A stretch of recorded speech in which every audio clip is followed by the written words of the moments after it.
Cody is a seasoned entrepreneur at the forefront of AI and mental health. On a PhD track in cognitive behavioral neuroscience and trained in IFS psychotherapy, he is the founder and CEO of Mind Brain Body Lab. This groundbreaking mental health AI company specializes in treating complex PTSD using AI/ML algorithms to analyze biometric and behavioral data. Committed to bridging the gap between AI and human experience, Cody also heads My Companion, a public benefit corporation providing a free 24/7 conversational AI companion for healing complex PTSD. Cody's Mind Brain Body Lab brand on social media, boasting 700,000 followers, disseminates daily neuroscience and psychology tools to improve mental and emotional health post-trauma. His mission is to help 1 billion people to find happiness and purpose in their lives. So, the first question is, why do some people have trauma and others don't? This is a question I get a lot, so I'm thoroughly prepared. So in relation to the trauma space, it's interesting because a lot of people, the word trauma gets used a lot, okay? It's been used a lot more. And when you're looking at like trauma research, the word that they use is PTE, potentially traumatic event, because most people don't realize that just because something traumatic happens does not mean you get trauma. It's not a guarantee, right? So to say something is traumatic, like broad sweeping, is a misnomer. Saying it is a potentially traumatic event is more true. 2/3 of people that go through a potentially traumatic event build resilience, and it doesn't actually affect them in a traumatic way. It's the 1/3 of people that develop have something that happens that becomes traumatic, like PTSD or complex PTSD. So just big picture, like understanding of like a PTE, which is a potentially traumatic event, versus just calling everything that is traumatic, or that's giving me trauma, or that, like PTE, potentially traumatic event. Okay. In relation to why some people get trauma, develop trauma after a potentially traumatic event versus others don't, I like to think about it like the 3 E's: event, experience, and effect. So there's the event. Okay, so I like to use a house fire because it's a really easy way to thing for someone to understand.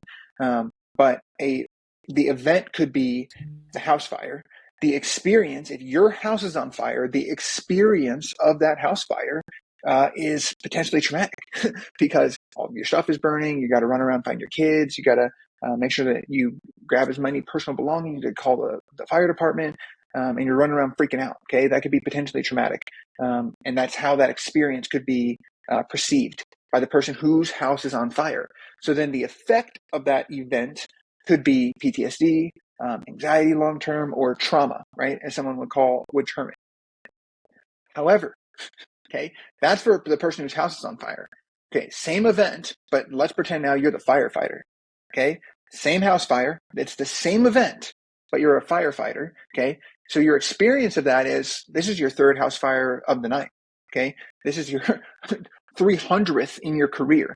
Okay, your experience of this house fire is completely different than the person whose house is on fire. Okay, so the effect of that could be resilience. Okay, this is practice. You're learning a new thing. This is like another notch in the belt of house fires that you've helped put out and people you've helped save. And so same event, completely different experience and completely different effect on both of those people. And that the experience piece in the middle is based on how our brains perceive objective reality. Okay, so again, objective reality is what happened, which is the house fire. That's the event. The subjective reality is the meaning we make in our own brains. Okay, each of us has 1,000 trillion, that's a quadrillion synapses in each of our brains between our ears. 2 quadrillion between you and I, David. That's wild. Okay, so each of us makes subjective reality differently, and I literally mean makes subjective reality differently because your past experiences, your values, and your beliefs shape how you perceive reality. Your subjective reality, okay? And so that's the reason why, who knows? how someone is going to be affected by a potentially traumatic event. It's hard to tell at the current moment right now.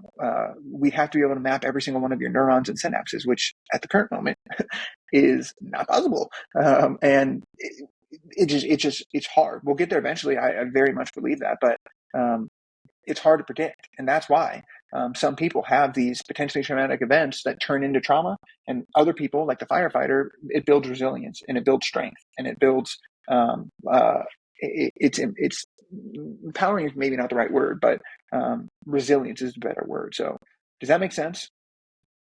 Yeah, it does, and that's something that I think about a lot with different situations.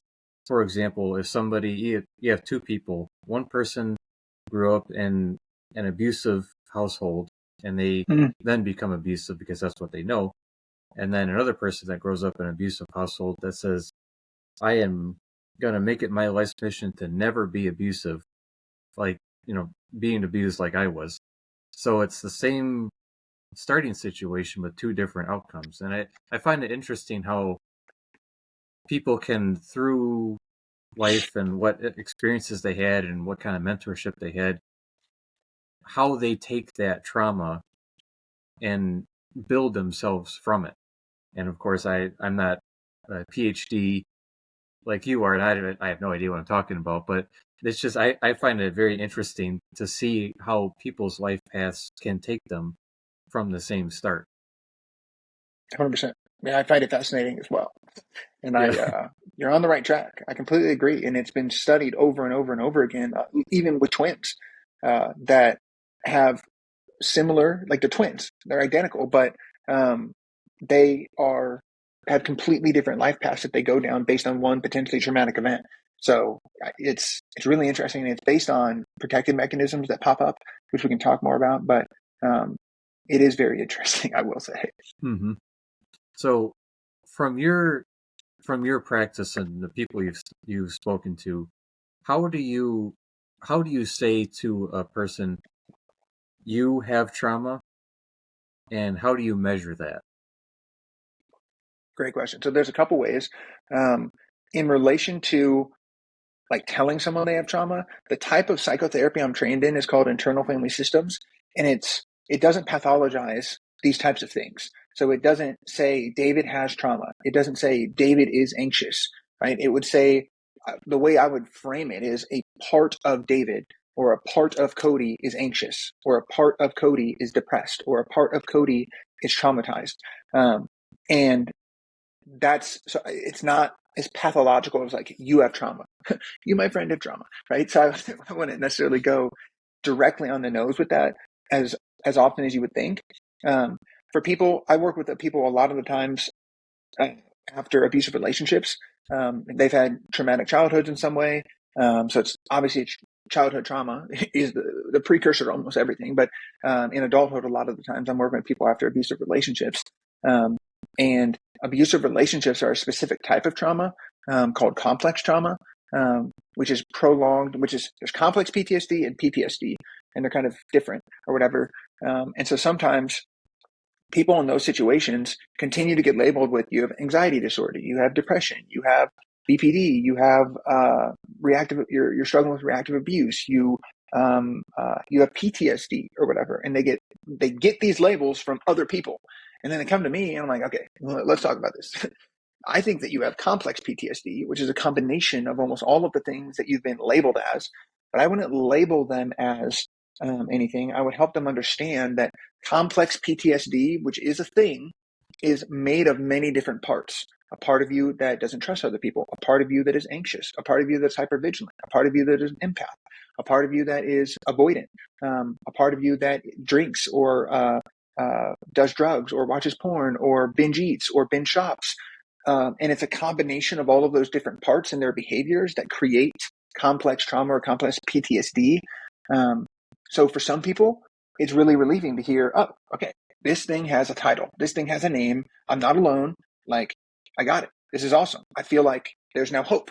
And it gives them hope to understand and intellectualize the complex trauma or the trauma, whatever. For some people, it's kind of demoralizing. They're like, this sucks. Like, I don't want to have this thing. I want it to go away. I don't want to be labeled as this. I don't want to be labeled as that. And so it's a nuanced perspective on whether or not I would tell someone like necessarily like you have trauma.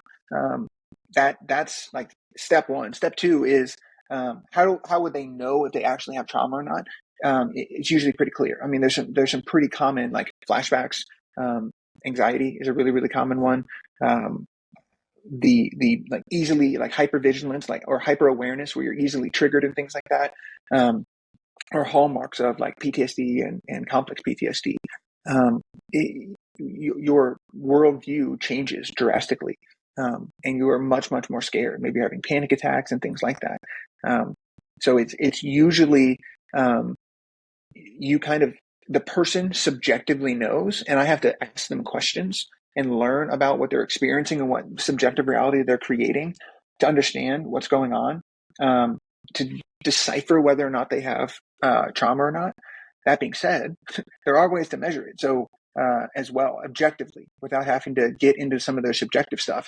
Biometric devices like a Whoop device or like an Apple Watch or whatever can measure your sleep, your stress, your strain, your heart rate variability, your blood oxygen, your stress levels, your resting heart rate, all sorts of cool things to kind of decipher differences from baseline. So after a potentially traumatic event, right, if your HRV all of a sudden plummets, let's say you're in the 60s or 70s, and now all of a sudden you're in the 20s and 30s, consistently, right, not just one day, but consistently over a couple of weeks or a month, that could be indicative that your nervous system is struggling with something. Because a lower heart rate variability means that your sympathetic, your fight or flight nervous system is hyperactive. Okay, and that's a huge indicator of potential trauma that your body's going through subconsciously that you might not be aware of yet. That could be some of the work I'm doing with my like AI startup is to help create like a predictive measure. It's not to that place yet, but being able to get to a place where you can start to predict that kind of stuff with biometric data would be cool. We're not exactly there yet. You can see it post-mortem, like afterwards, and stuff, but that would be some of the ways that you can start to measure it and like how to know if you actually have trauma or not. Does that make sense? Yeah. When you are talking to somebody, do you ever, I mean, I know this is probably going to seem so elementary, but do you It's ever okay. just go with a 1 to 10 scale, kind of like asking them on a 1 to 10 scale, how anxious are you or how depressed are you? Do you ever go something that basic? Yeah, there are like a Likert scale type of thing. Like there are basic like measurements that you can use and really like sound like survey type methodologies that you're describing.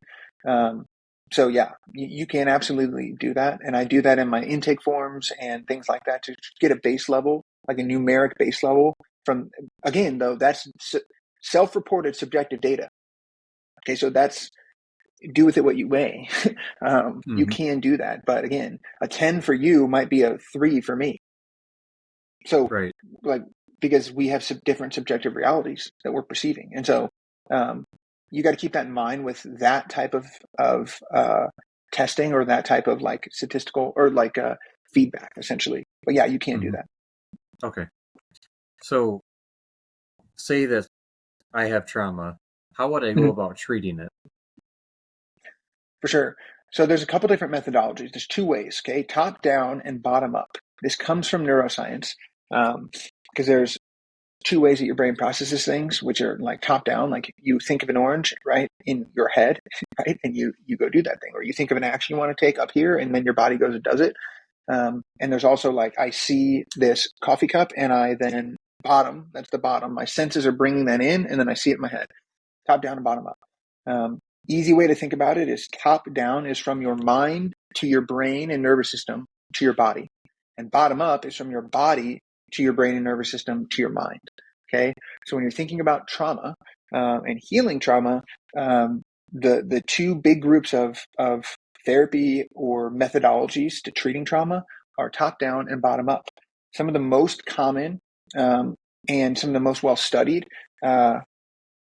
historically are top-down methodologies, and the most like famous methodology, like cognitive behavioral therapy. Almost everybody's heard of that. CBT, cognitive behavioral therapy. Super, really great. Love it to death. It's a top-down methodology, and it is really focused on your feelings, thoughts, and your actions. It's really focused on like how you're distorting reality and updating your subjective reality. And that's a top-down method. It works. It's in your head. Okay, it's in your mind. The problem, the problem with trauma specifically, and there's new research, and this is a lot of what I specifically research, is bottom-up methodologies for trauma-focused healing and therapy. Top-down methodologies don't work as well for trauma because what happens with trauma is when something traumatic happens, like let's pretend like this little thing is like trauma and it's in my palm of my hand and I close my hands around this, my hands closed around it is my nervous system. Okay. So when something traumatic happens, your nervous system clamps around it, right? This vulnerable part to isolate it from the rest of your body so that this super traumatic thing doesn't get back out. The panic, the fear, the terror, the horror, the grief, the anguish, the shame, the rejection, the abandonment, whatever this is, the traumatic event, your nervous system clamps around it to keep you safe from it. Okay. So the issue with top-down methodologies is that if you're talking to this, notice how it's closed off. You're just talking to it. I could talk to it. I could change my thoughts about it. I could look at it from a different angle. I could look at it from the back. I could look at it from the back. I can do whatever I want. However, I'm not going to get to the trauma that's on the inside because my nervous system is closed off. Okay. So how do you open up your nervous system? How do you open up? You got to go bottom up. You've got to learn how to teach your body how to regulate itself. The first step that I talk to everybody about is 6 steps. It's like PE teacher stuff here. Okay. Doing something to reduce stress and calm your mind every single day, right? Some type of mindfulness, something that helps you reduce stress in your life. Exercise, sleep, nutrition, social connection, and play. Those 6 things, right, start to open up your nervous system a little bit and start to help it feel a little bit safe, a little bit more safe to open up. Then you have to start to create internal and external safety.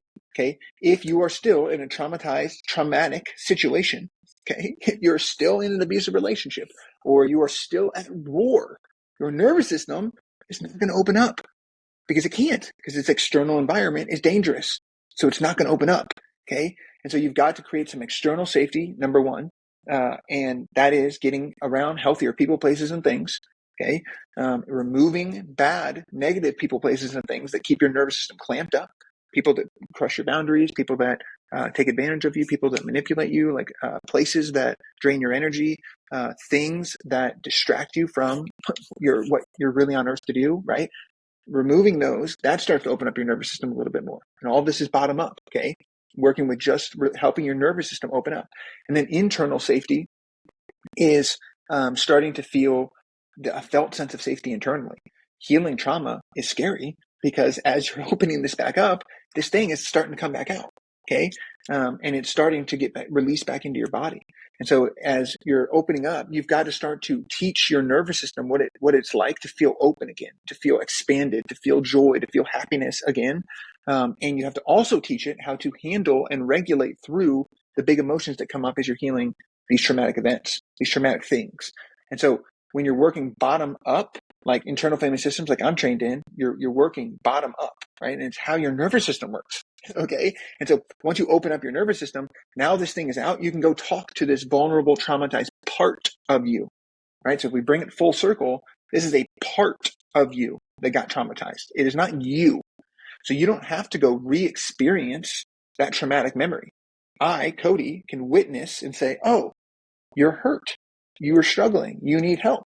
Okay. I don't have to go and re-experience the memory to heal the trauma, right? Top-down therapies, a lot of the times people come to me after they've gone to some talk therapist that re-traumatize them because like, yeah, let's just go right back to the memory. Let's put you right back in the thing and traumatize you. Like, dude, what? Why would you do that? You don't have to do that to heal trauma. And so that's the process of like, how do you treat trauma or whatever? That's a big piece of going bottom up and then top down. And that's the beautiful part. You've got to go bottom up to open up the nervous system and start to figure out what is that vulnerable part? What is the trauma? And then go top down to start to get to know that part and heal that part and take this part from inside this traumatic event. You can pull it out and rescue it and save that traumatized part and release it. So now it can be a healthy part of your body, a healthy part of your psyche, really, in your mind. Does that make sense? Yeah, absolutely. That's a good analogy with your hands, opening up and like that. One question that I have is when you're helping people and you see their nervous system, start to kind of open up. Do you ever have people that get scared and kind of close up again? 100%. Most common thing that I'm working with people is what you just demonstrated. The opening up, it gets really, really scary, and they're like, nope. Okay, that is trauma therapy. The opening and the closing. It's not just a mystical hallelujah. No. It's absolutely Right. like they'll open like the tiniest amount and clamp, and then a little bit more and then clamp, and then open up and clamp and open, and they're slowly but surely opening and closing to where they're fully expanded and they can release. But that absolutely is the process. People open and close, because it's scary. Because what's Hmm. happening is there are 3 states of your nervous system. Like, this is super overgeneralized, not super overgeneralized, but there's green, yellow, and red. You can think about it like that, okay? The green zone is where you're calm, cool, collected. You're open, you're compassionate, and you're relaxed. You're in a parasympathetic state. Then there's the yellow zone, which is your stress zone, your fight or flight zone, which is not bad. A lot of people, again, pathologize fight or flight energy, but you need to go into fight or flight energy to walk up a set of stairs, to go lift weights. Like, you have to activate some of that sympathetic nervous system to survive. It is healthy and normal. So fight or flight is not bad inherently. What is bad is if you are in fight or flight too often, too much, too long, or sorry, too much for too long, or too little for too much too fast, or too little too long. Okay, in that fight or flight state. And so a healthy nervous system goes from that green rest and digest state into, let's just pretend you're going to work out. You go from green up into that yellow as you're working out. Okay. Then what happens is you go back down into green and you heal, right? Your muscles grow, your body nourishes, you're resting, you're relaxing.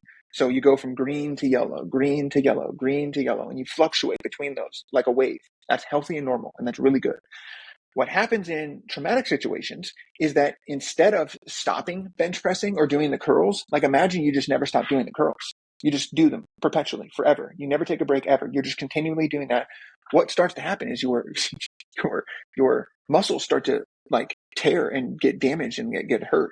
And that's what's happening when you're in that yellow, like, stressed out state constantly, like an abusive relationship or an unsafe childhood. You're constantly being activated and pushed further and further up that yellow zone. And what happens is when you get to the top of this yellow zone, your sympathetic state is your heart rate is increasing, your breathing is shifting, your muscles, you're getting more blood in your muscles. You're in this like stressed, like activated state. But what has to happen so that you literally don't die, your heart doesn't explode, is there has to be an upper limit to how sympathetic you could get. Okay. And at that point, your parasympathetic nervous system pulls this lever. And it's like this fail safe that says, okay, we're going to shut Cody down. We're going to shut David down, and we're going to put him in a freeze response. And you get up to that red zone where you are so hyperactivated that you actually freeze, and your nervous system shifts from this hyperactivated, angry, irritated, anxious, worried, concerned, scared zone to a completely shut down zone where you're completely drained of energy. You feel hopeless. You feel helpless. You're preparing. It feels like you're preparing for death. It could look like depression. You're tired no matter how much you sleep, and you're in this freeze zone. And that is your nervous system saying, yeah, you got so activated that we just had to pull this lever so your heart doesn't explode and you don't die. So we're going to freeze you. And so you get up into that red zone. And so then people eventually go from when you're doing this, what's happening is because they're so activated in that red zone, is as I start to work with them, they're in that red zone. Okay. And they have to come down, but you don't just mystically jump from red to green. You have to go back through yellow. That's how your nervous system works. And that is where the clamping comes. Okay. That's where you have to beat the fear of fear, because I'm working with them in that freeze, that red zone. And what's happening when they get to me is they're going from that red zone, they get down into that yellow zone. But what is that yellow zone? It is the stress state. Okay. Anxiety, stress, depression, anxiety, fear, terror, horror, anger, frustration, irritation, really sympathetic feelings. And so they're like, holy crap. I started meditating, I'm eating better, and all of a sudden I thought I was healing, but now I'm feeling more anxious. What's happening? And they misunderstand what their body is telling them. What's actually happening is their nervous system is coming back online, but they are perceiving it as anxiety. So they get freaked out. And so they're opening it up and they're like, oh my God, I thought I was getting better, but they're starting to feel anxiety because they're going back into that yellow zone. Their nervous system is coming back online and they perceive it as something bad. So they clamp down like you were describing. Okay. And so you've got to teach them that this is good. This is good. You've got to beat the fear of fear, right? You've got to get through that anxiety. You got to get through that yellow zone to get back down to green, right? This is this is a sign of your healing if you're starting to feel that way. And so that's what's starting to happen, and that's why they clamp back down. And when people don't get help, what happens is they try their entire lives to get better and get better and get better. But what they end up doing, if they don't get explained what I'm explaining now, is they go from yellow to red, yellow to red, yellow to red, yellow to red, and they stay in that cycle, never truly getting back down to green and getting into a healthy place, right? They stay stuck in that yellow-red pattern, and they continue to open up and clamp, instead of ever opening up, fully expanding, releasing the trauma, and opening the nervous system in a healthy way again. Does that make sense? Absolutely. You're really good at explaining these things, and oddly enough, even just the motions of your hands really, I mean, for me, they really help me to understand what you're talking about. And of course, you can't see thoughts, and you can't, but this helps me a lot, and I hope for the viewer that helps you too. But yeah, you're really good at explaining these things. So, how do you prevent trauma? That's a great question. So, some things are, like we were talking about this earlier. There was a potentially traumatic event here in Kansas City at the Super Bowl parade. There was like a shooting or whatever. Some of those types of things, like I mentioned, when you are in an event like that, a natural disaster or something that you just don't have control over, you can't prevent that piece of it. Okay, the potentially traumatic event, you can't prevent that. How resilient your nervous system is, you have a lot more control over that.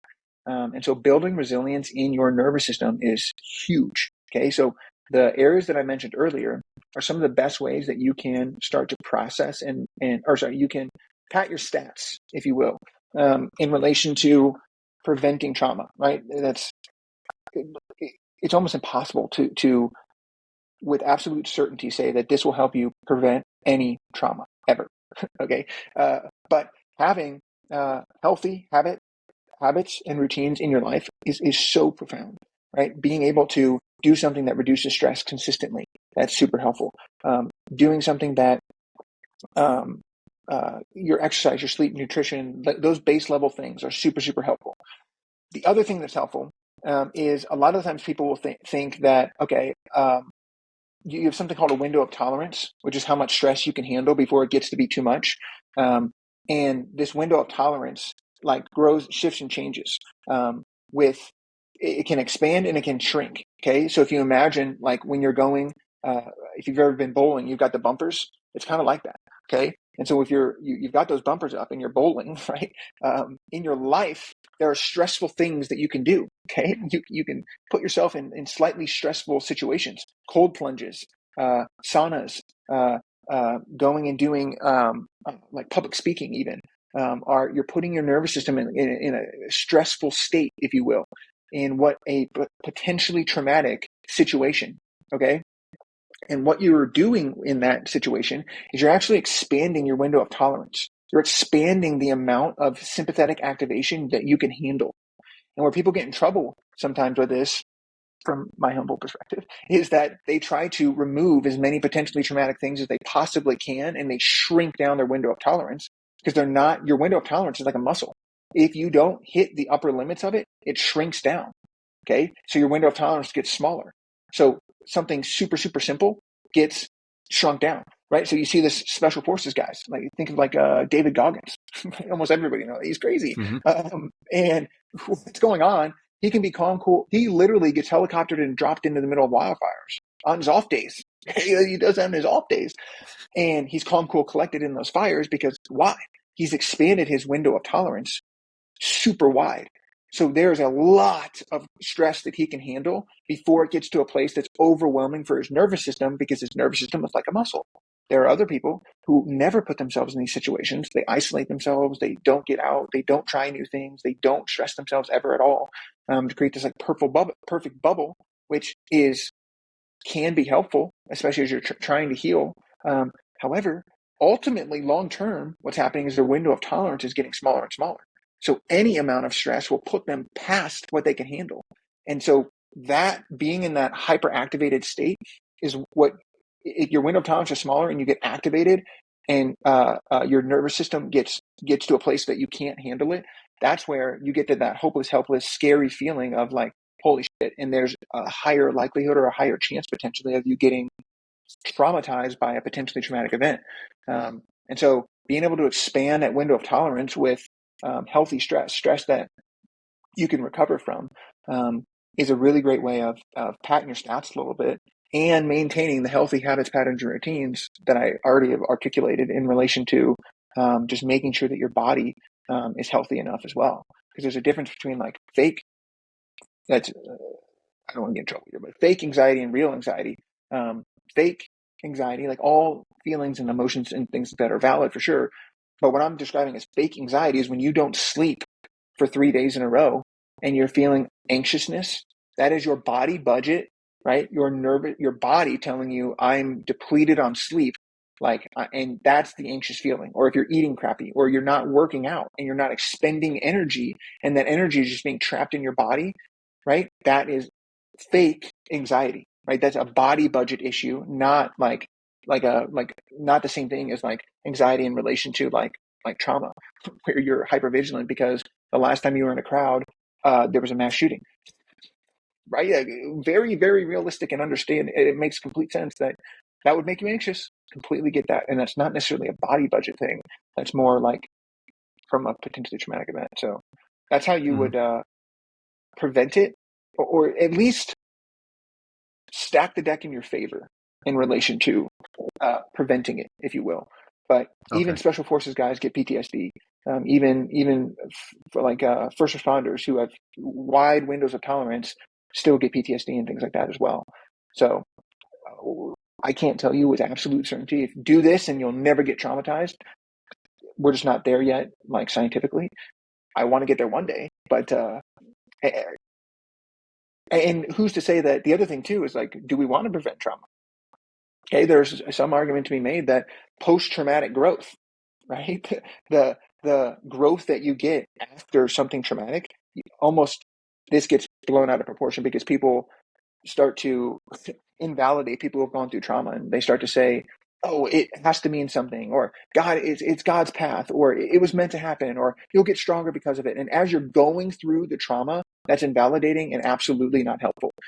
However, what I will say is post-traumatic, right? Post-trauma, if you've done that healing, a lot of the times people will look back and say, yeah, I get it. I understand this. Like I can kind of, I've learned something. I've gotten a little bit better. Like I've grown back stronger because of this thing. That's post-traumatic growth, not during. During it is far, far better to put your head down and be like, yeah, this sucks. This should not have happened, but it did. This blows. Like, and it's okay to be with those feelings, and not try to explain it as you're going through it, and try to find meaning as you're going through it. Because some things, like my argument is everything is meaningless. We give them meaning. So that's a tangent, but something I just thought of. No, well said. Very well said. So I just want to touch on your AI company. Can you tell the audience what you're working on? Yeah, so it's called My Companion, and it's like a trauma therapist in your pocket, if you will, that can help you interface with all of two things. First things first, like bottom line is it can help you with your mental and emotional health, especially if you've been through trauma. And since 87% of every human on earth has experienced one traumatic event in their life, and 93% of people don't know how it's affecting their mental and emotional health, needless to say, most people have gone through something like this and it is affecting their mental and emotional health. So my companion is to help decipher what's going on there and help you work through that. Doesn't mean that you can be perfectly healthy and functional in society, but still have some stuff that you need to work through, or could work through to experience more bliss and happiness and purpose and meaning in your life, and just clear some of the fog. Okay, so it's not just for people who are struggling, but the main function is really to help people who can't find or afford a therapist, because we were 5 million therapists short last year. Okay, so people need help, and we need it asynchronously. So we need services like My Companion that can help people with their mental and emotional health without having to be in front of a human, to at least do some triage. I really believe in my ultimate goal is to get to a place where it is as good as going to a human. which there's a ton of things that go into that because human connection is very different. Like there's a lot of energy stuff that gets shifted between us, like neurologically and eye contact and a whole thing. But longer term, that's what I'm looking to do with my companion. The second piece of it is it aggregates all of your data. And so we have Whoop devices, that biometric devices that we wear. We have Apple Watches. We have social media data. We have there's like weather data and how that could potentially affect your mental and emotional state, which you don't think about, but as a brain scientist, I'm like, okay, there's less sunlight, there's less vitamin D. That means there's probably higher levels of like SAD or like seasonal affective disorder or depression. What could I do or what could I suggest to someone, right? I know that, right? But you're not thinking about that probably. Most people don't. But my companion would. And it's collecting and aggregating all of this different data about you and the things that are going on and helping you make better decisions and help nudge you in the correct direction that will improve your mental and emotional health, so that more people can find happiness and purpose in their life. And that's what the goal of my companion is to be that trauma therapist and friend in your pocket that can be there to support you, and is also doing all of the back end data integration that none of these other companies are doing at the current moment, because they're just all siloed. Okay. Yeah, thank you for explaining that just for the people that may be interested in looking into it and buying it. So, Cody, I want to say thank you. Your explanations, like I said, were on point. They're very good, and I I certainly feel like I understand better what you're talking about, especially with your, like I said, with your hand motions. It really helped. Just Okay. my opinion. But so, where can people find you on social media, your website, all that kind of stuff before we go?